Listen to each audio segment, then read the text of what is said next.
noticia del día en el mundo y sobre todo en Colombia hay luto nacional por el fallecimiento del maestro Fernando Botero, el artista colombiano más grande de todos los tiempos, un embajador invaluable que ha tenido nuestro país en el exterior. Y para hablar de esta noticia y conocer cómo ha sido su trayectoria, tenemos a un invitado muy especial conectado con nosotros. Él fue ministro de Cultura, fue ministro de Comunicaciones, también ha sido embajador en países como México, Venezuela, además es periodista, integrante de la mesa de trabajo de una de las radios principales de nuestro país, de la W Radio, y es un conocedor absoluto de la obra de Fernando Botero. Aparte, aprecia mucho el arte nacional. Doctor Alberto Casas Sanz de Santa María, le doy la más cordial bienvenida a estos micrófonos y pantallas de DNews, deseándole, por supuesto, mi sentido pésame por el fallecimiento del maestro. ¿Cómo está? Feliz viernes. Muy triste, Estefanía.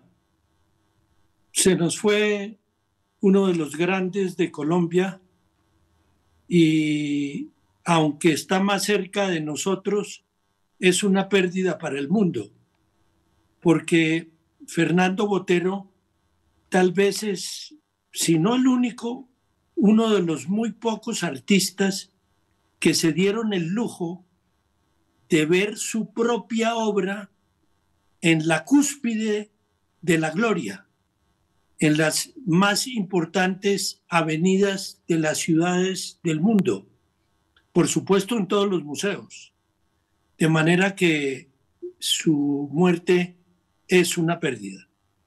Claro que sí, repercute en muchos ámbitos y celebramos que haya sido uno de los mejores embajadores que quizás haya tenido la cultura colombiana. ¿De dónde nació ese gusto, esa apreciación y ese amor que él sentía por las gordas y cómo lo logró representar de esta forma tan magnífica en su obra?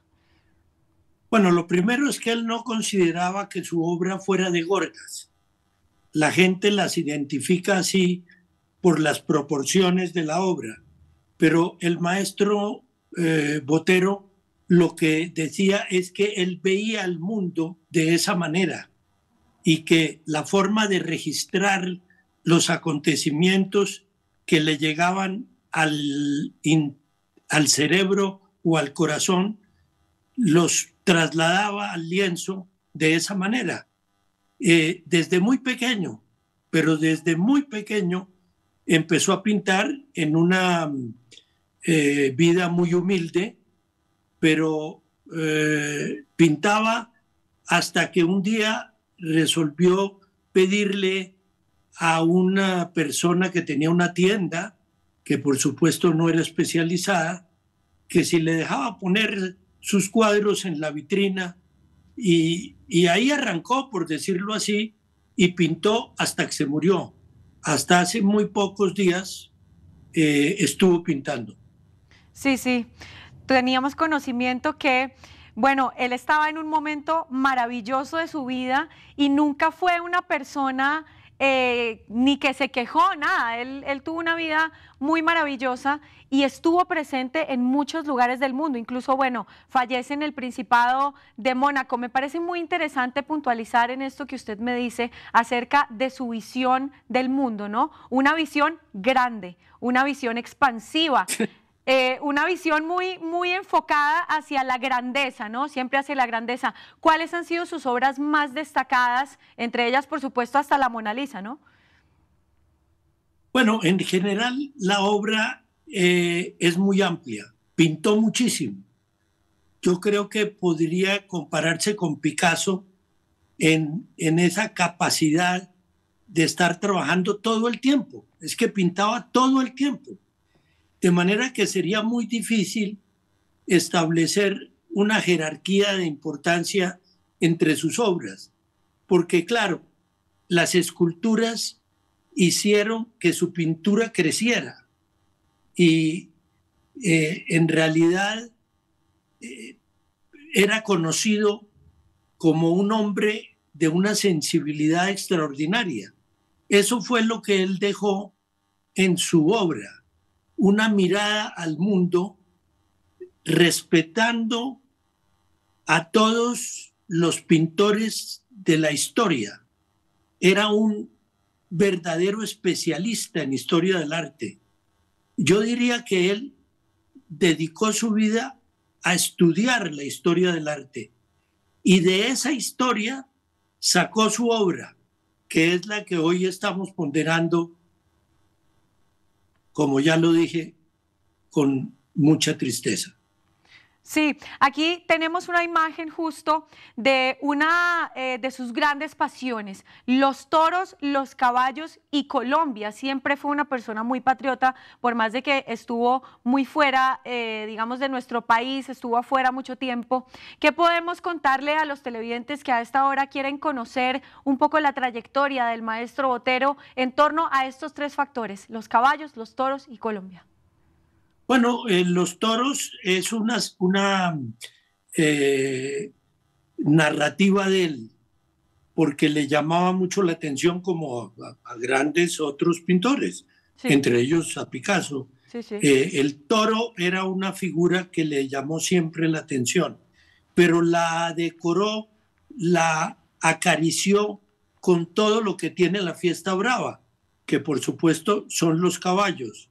Pero esa es apenas una de sus habilidades, de sus aficiones, porque son muchísimos, como ya le dije, los temas que él ha tratado y es muy difícil escoger una parte de su trabajo.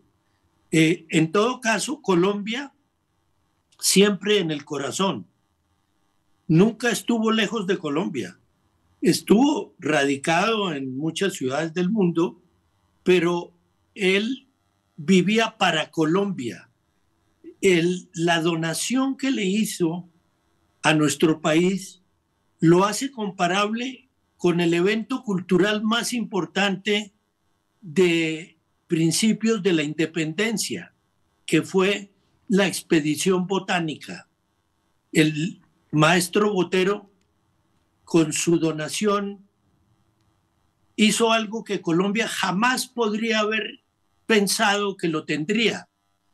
Estábamos muy lejos de tener una colección internacional y el maestro Botero, con una generosidad infinita, le donó su colección, una colección completísima de arte que él era tan numerosa que él nunca la había visto completa, toda colgada en unas paredes. Es la que hoy tenemos en el Museo Botero del Banco de la República, que, repito, después de la expedición botánica, es el evento cultural más importante para los colombianos. Hermoso esto que cuenta usted, doctor Casas, porque la gente en Latinoamérica se puede conectar con su arte a través de muchos lugares. Es una persona que amaba muchísimo a su natal Medellín, por supuesto a Colombia. Y el tema con el que quiero finalizar esta entrevista es la sensibilidad del maestro, que nos comparta quizás alguna anécdota que pueda retratar la maravillosa persona que era, también el artista, que ya hemos recorrido un poco lo que ha sido su trayectoria, pero la persona que él era, la sensibilidad y el gran corazón que tenía el maestro Botero. Sí, Estefanía, era evidentemente un hombre muy familiar. Tenía por sus hijos una relación fantástica, especialmente con Lina, una periodista que trabajó en Colombia en sus primeros años de vida profesional y que fue la que lo acompañó hasta el último momento. En el momento de su muerte estaba acompañado por ella. Murió tranquilamente, nos relató esta mañana Lina, agarrado de su mano. Él vivía pendiente de la salud, de la alegría de sus hijos y era una persona muy sencilla, muy orgulloso de su obra. Él era consciente de la importancia que había logrado, pero esa importancia no lo hacía soberbio. Era una persona cercana al país, se interesaba por ayudarle a los colombianos, no solamente con la donación a la que ya nos referimos, sino que regaló muchas becas, se interesó mucho por su ciudad, Medellín. Hoy la plaza donde está el Museo de Medellín y la recuperación de su gran boceto que estaba puesto en una pared, es uno de los lugares más interesantes para los extranjeros que se interesan por el arte colombiano. Son muchas las cualidades de Botero, pero yo subrayaría su cercanía, su familiaridad con los suyos. Pues lo recordaremos siempre y será una herencia hermosa que dejará nuestro país en alto en cualquier rincón del mundo donde se encuentre alguna de sus obras. Doctor Alberto Casas Sanz de Santa María, muchísimas gracias por haber estado con nosotros aquí para toda Latinoamérica en estas pantallas y micrófonos de DNews. Le deseo un feliz viernes y paz en la tumba del maestro Botero. Sí, el mundo ha perdido uno de sus grandes hombres. Muchas gracias a ustedes.